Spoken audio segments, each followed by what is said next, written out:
علم کو ری ڈسکور اگر کیا تو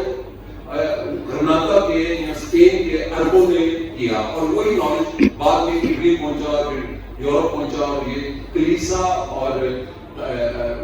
ریاست کا علیحدگی کی تحریک چلی۔ اسی طرح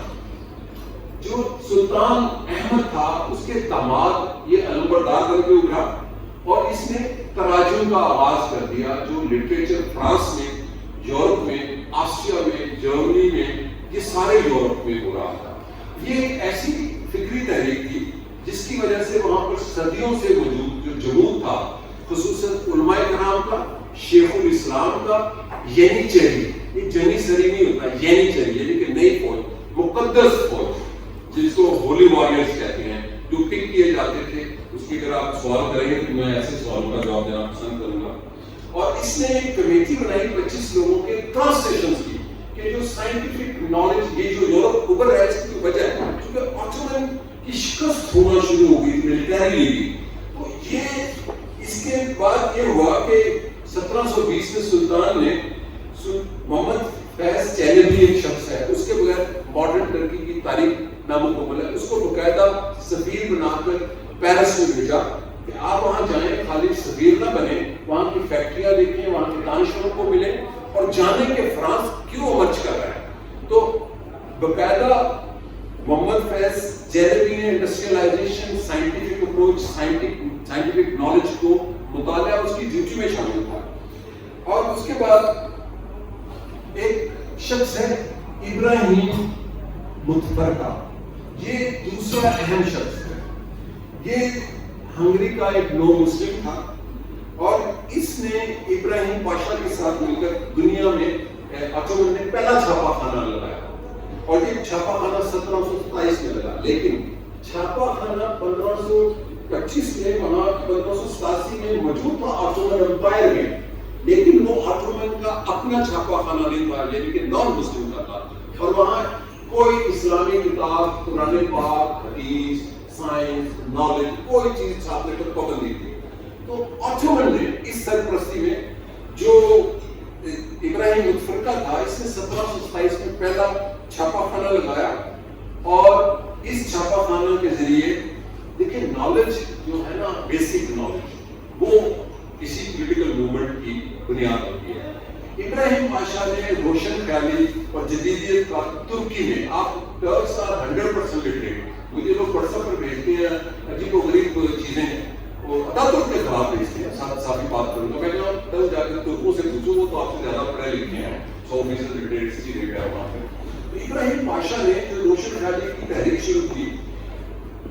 علماء کرام نے اس کے خلاف فتویٰ جاری کر دیا اور اس کو قتل کی سزا کے لیے قرار دیا۔ اس کے بعد جو اس نے اسی شخص نے، ابراہیم متفرقہ نے، اسلامی دنیا کی پہلی پرنٹڈ بک چھاپی، فرسٹ پبلش بک۔ اس کتاب کا نام تھا اصول الحکم فی نظام العموم، اور اس کے اندر 4 موضوعات تھے: ملوکیت، اشرافیہ، جمہوریت اور روشن خیالی۔ اور اس کتاب چھپنے کے بعد ترکی کے اندر جو ایک زوال یافتہ ترکی تھا، ایک بہت بڑا رد عمل آیا یعنی چلی کی طرف سے، شیخ الاسلام کی طرف سے، لیکن سلطان سپورٹ کرتا تھا ان کو کیونکہ وہ روشن خیال تھا۔ اور اس کے بعد کیا ہوا کہ محمد سعید چہلوی کو جلا وطن کر دیا گیا، صدر اعظم یعنی کہ اس وقت کا وزیر اعظم ابراہیم جو کہ داماد تھا، اور امیر البحر کو مولویوں نے، یا پوپائیت پر یقین رکھنے والوں میں بتاؤں گا، انہوں نے گلا کھول کر ان کو مار دیا، سزایا بھی دی، گلا کھول کر مار دیا۔ یہ جو تاریخ ہے، اس کے بعد سلطان سلیم، دیکھیں یہ ہسٹری ہے، اگر اس کو نہ جانیں گے تو ہم ماڈرنزم کی ہسٹری کی طرف، یہ رد عمل سمجھیں کہ ریشنل رد عمل تھا۔ سلطان سلیم وہ بھی اصلاح پسند تھا، اور اس نے سب سے پہلے فوج کی ریسٹرکشن کی، ماڈرن فوج بنانے کے لیے، اور جدیدیت کا علمبردار تھا، اور اس نے سب سے پہلے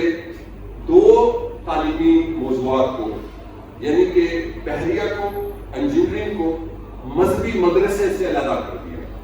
اور اس کو کلچرل ریولوشن کا زمانہ کہا جاتا ہے، کیونکہ میں سلطان میں خود ابھی اتاتürk کا جنم بھی نہیں ہوا، میں آپ کو بتاؤں۔ اس کے بعد جو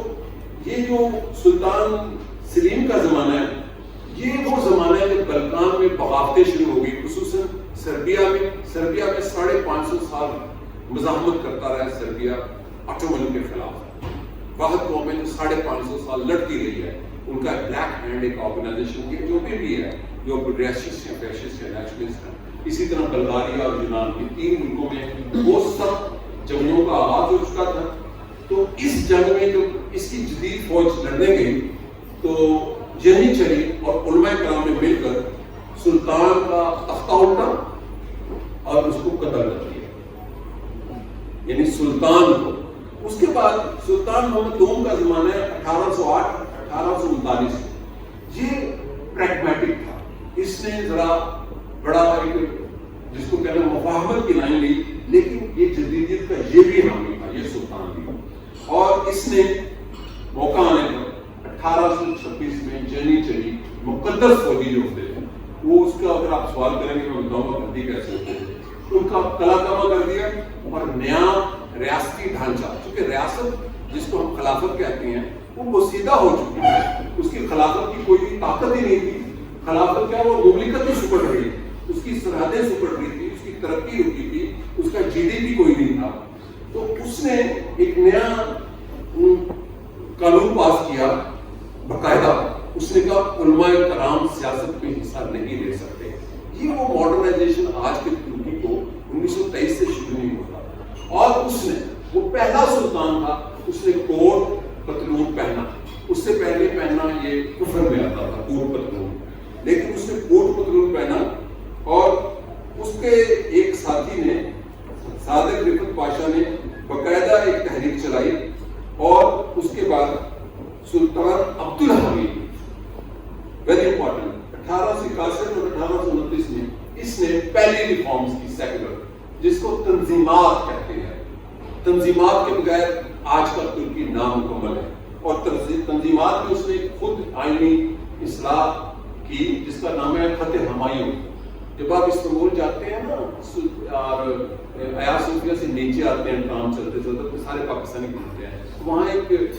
گلہانے پارک کے ساتھ ایک بلڈنگ ہے یوں کر کے بڑی سی، یہ ان کا اصل میں سیکرٹریٹ تھا، اس کا نام بھی باب ہمایوں ہے، اور اس نے اس میں یہ لکھا خط ہمایوں میں کہ ہم ایک ملت ہیں، مسیحی، یہودی، آرمینین، جارجین، جو بھی کرسچن، آرتھوڈکس، ہم ایک قوم ہیں۔ لیکن ایک بات میں پہلے بھول گیا بتانے کہ سلطان محمد فاتح نے جب استنبول فتح کیا تو اس نے اپنے آپ کو کہا میں کیسر روم ہوں، اس نے نہیں کہا کہ میں خلیفہ ہوں، اس نے کہا میں کیسر روم ہوں، کیونکہ کیسر روم کا مطلب تھا کہ جو روم کی امپائر ہے اس میں سارے لوگ ایک ملت ہیں۔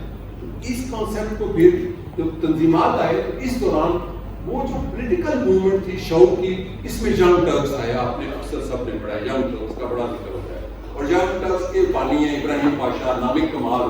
بڑا نام ہے، پھر ضیاء پاشا، مصطفیٰ پاشا، فاضل پاشا، یہ 4 نام ہیں، اور انہوں نے پہلی دفعہ ایک بات کی جو کہ بہت امپورٹنٹ ہے کہ ہم نہ ایرانی ہیں نہ عرب ہیں، یہ سارا منصوبہ جو آٹومن نے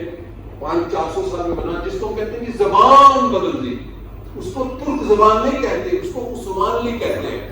بڑی ٹیکنیکل بات ہے، وہ دربار کی زبان تھی اور وہ فارسی انفلوئنس تھی اور کچھ عربی انفلوئنس تھی، تو جو نیشنلزم کا جو کانسیپٹ ہے اسی لیے جب ابھی پاکستان میں ترک کو دیکھتے ہوئے ابھی موضوع نہیں تھا بنا تو رومی کا بڑا ذکر تھا، وہ جو فتح اللہ گلن جس نے امریکیوں سے مل کے سازش کی CIA کے تحت، اس نے رومی سینٹر بنائے ہوئے تھے، تو میں اکثر کہتا تھا جب ترک خود آئے نا حکومت تو وہ دوسرا جو شاعر کیا نام ہے ان کا نام یونس Emre, so they believe in Yunus Emre, وہ کہتے ہیں کہ ہمارا شاعر ہے ترکی کا، ترک زبان میں وہ تو فارسی کا شاعر ہے، تو اس نے کہا یہ لفظ استعمال کیا کہ چربا ہے یہ ساری زبان، تو نئی زبان is very important, language is very important to create any nation، باقی جذبہ اگر ہو تو امریکہ کو کبھی شکست نہ ہو، اس کے خلاف جتنی جنگیں ہوئی ہیں آج سے پہلے ایران کے علاوہ تو ساروں میں وہ ناکام ہوتا، تو ابراہیم